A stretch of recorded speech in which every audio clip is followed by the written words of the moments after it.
unfortunately, thus far, the returns are not good for Ty Howle. Maury, do you think it's because Ty's just simply not ready to be a position coach, at least not at the Power Five level? Or do you think there's some other things? Maybe we were just hyping up uh, Brendan Theo a little too much and should have doubt tempered our expectations more. Yeah, I mean, I think to me, I do put a lot of the blame at the feet of Ty Howle. Like you said, maybe he's not ready for this yet at the Power Five level. It's tough to see. For those who are listening, maybe don't know, Ty Howle was what I think a 2 or 3 year starter for Penn State on the offensive line in the mid 2010s. Um, so, he's a Penn State guy through and through, and you'd love to see him do well. But man, it's just that tight end room's got so much talent. I can't. I mean, even Tyler Warren. Tyler Warren might prove to be the best of three potentially. So there's so much talent in that tight end room that the struggles from them this year truly were inexcusable.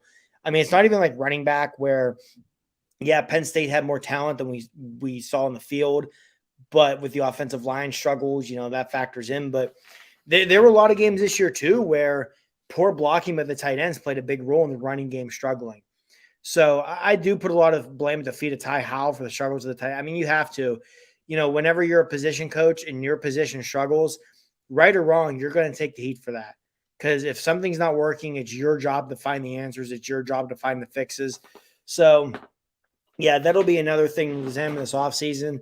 I don't think James Franklin moves on from Ty Howle after just one season, especially with how well he has done on the recruiting trail for Penn State.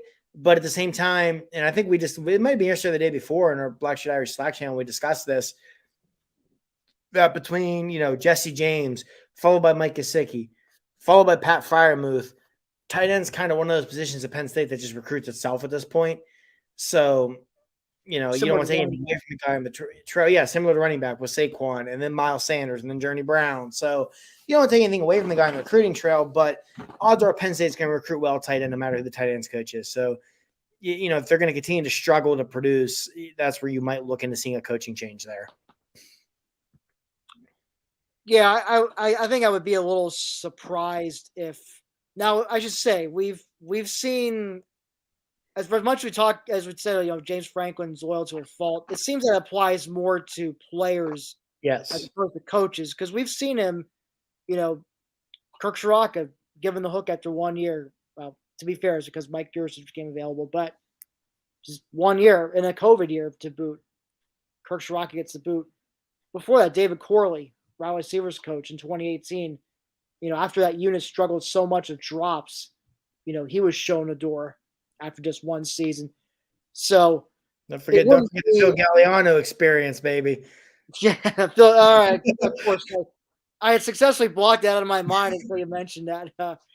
I mean, even to an extent, when Ricky Ronnie left for Old Dominion, there was some smoke and rumors on the interwebs that James was kind of helping him potentially find a little bit of a soft landing spot where he was maybe not necessarily going to fire him, but was okay with him moving on also. So, like you said, the loyalty definitely seems to apply to players more than coaches. Yeah, I wouldn't be surprised if that was the case with Ronnie. But yeah, I forgot 2018 is also when they had Galliano, who I'm thinking he probably did a similar thing for him with I think he went to the Saints. He somehow wound up. He coached the worst special teams unit I have ever seen in my entire life, and somehow parlayed that into an NFL job. I think that was more of James making some phone calls to people he knew, and him just being a good human being, making sure the guy was going to land on his feet. Pretty much, but I guess what I'm trying to say is it wouldn't be out of character for him to make a change, to say to Ty, look, I just don't think you're ready for this yet. We're going to make a change. A tight end coaching position, but like I said, I think, I mean, if he is, I'm not sure if there'll be any changes to the staff at this point, unless, say, there's heavy rumors that Joe Lorig is gonna become Oregon's special teams coach for new head coach Dan Lanning. So we could be finding ourselves going through a coaching search fund this offseason still. But nothing official as of right now. There is a possibility, I guess, of Troutwine and maybe less than Howell, but I'll be surprised if it does happen. I think they both get another year now. Mhm. Maybe they're both on thin ice at this point. Uh, and I guess, you know, and I guess, I'm seeing comments here, about, I've seen several Franklin comments, which I think probably a good transition to our next topic. We kind of Well, discussed this ad nauseum, I think, already in this show about the 10-year extension and really what it's really all about. It's not so much about getting Franklin more money. He only got like a modest salary bump out of it, but it was really more so he could write a blank. He basically has a blank check to hire whoever he wants when it comes to filling his assistant slots, which is how we got Manny Diaz coaching the defense. I mean, a guy like him does not come cheap, to put it lightly. I wouldn't be surprised if he's probably making like $1.5 million to coach the defense at Penn State. And I think also we've touched on needing to improve facilities, getting especially those athlete dorms. Uh, the fact that the players still have apartments, which have been around since the '80s, is kind of a joke when you look at what other programs like Georgia, not even like the elite programs, but even just like programs that maybe historically are not as successful as Penn State have for the athletes. So things like that, and you may be wondering, okay, well, how does that help?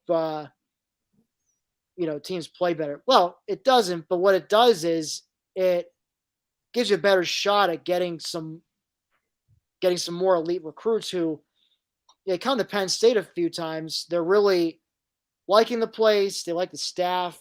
Things seem to be trending in the right direction. But then they take one visit to Georgia, for example, or just any program that's got nice facilities, nice dorms for the athletes, and all of a sudden those crystal balls start flipping in the other direction.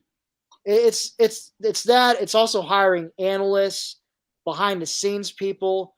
I mean, recruiting. You think it's just the assistants that go on? I mean, you got a whole staff of desk jockeys that are you know, that are handling all the behind the scenes stuff on recruiting, and then analysts. All the top programs hire dozens of these folks, and that's really what's in this extension. It's money and a commitment from the university to getting those things in place, which can help elevate that program to that next level, and obviously take it out of this current 2-year run of mediocrity they've been having. But you did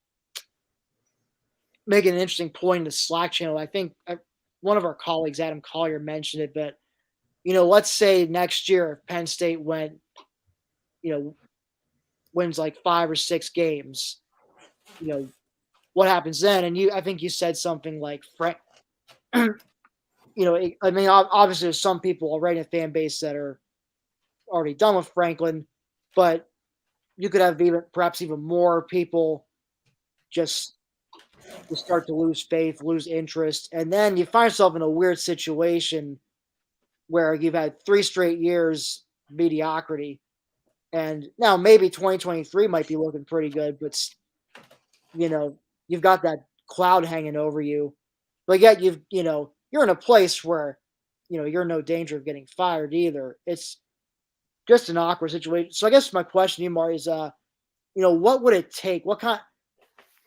Well, you don't have to necessarily put a wins number, but what would it take, you think, to get some of those fans who are hoping maybe Franklin would move on to another job to actually get a little confidence back? I mean, I think that's where it's tough because you look at next year and you say, let they go 9-3, which on paper looks great. But let's say if you're 9-3, those 3 losses, once again being Ohio State, Michigan State, it's going to be a lot of the same. Well, here we go again. They still can't get over that hump. They still can't beat Ohio State and the Michigan schools consistently. But if you go 9-3, but let's say you stumble out of the gates and lose to Purdue and Auburn, but then you bounce back and go 2-1 against Ohio State and the Michigan schools, that 9-3 obviously gets viewed much differently because not only do you finish the season strong, you get 2 wins over, those 3 teams that you're always competing with at the top of the Big Ten. So I think a lot of it's going to hinge more on who they beat, more so than how many games they win. I definitely think next year there's no room for error, though, when it comes to the Illinois and Indianas and Marylands of the world. I think, they've got to take care of business against Maryland, Indiana, Rutgers. They get Illinois and Minnesota in crossover games. I think they absolutely need to win. And even their other non-con games outside of Auburn, Ohio, and Central Michigan are 2 games you got to take care of business in. I think that's going to be the biggest thing because what you were referencing to in the Slack channel, like I said, if they come out next year and go 7-5 again, something like that, man, this fan base is going to be livid. Most of this fan base is going to be livid. And you start to gamble on the apathy setting in, which is never good for anything, especially because, like you said, James Franklin isn't going anywhere at least for 2 to 3 years with that contract extension that he just got. So I think the biggest thing is, like I said, not necessarily how many games you win, but who you beat. Because I know, I'm sure anyone agrees with me. I would much rather go 9-3 with a loss at Auburn and say a loss at Purdue, but you get 2 out of 3 against Ohio State, Michigan, and Michigan State, then going 9-3 where you beat everybody that you should beat and maybe win a couple of those toss-up games like Auburn and Purdue, but then you come out and get swept again by the Big Three. So that to me is where I think it's going to hinge on more of who they beat than anything else.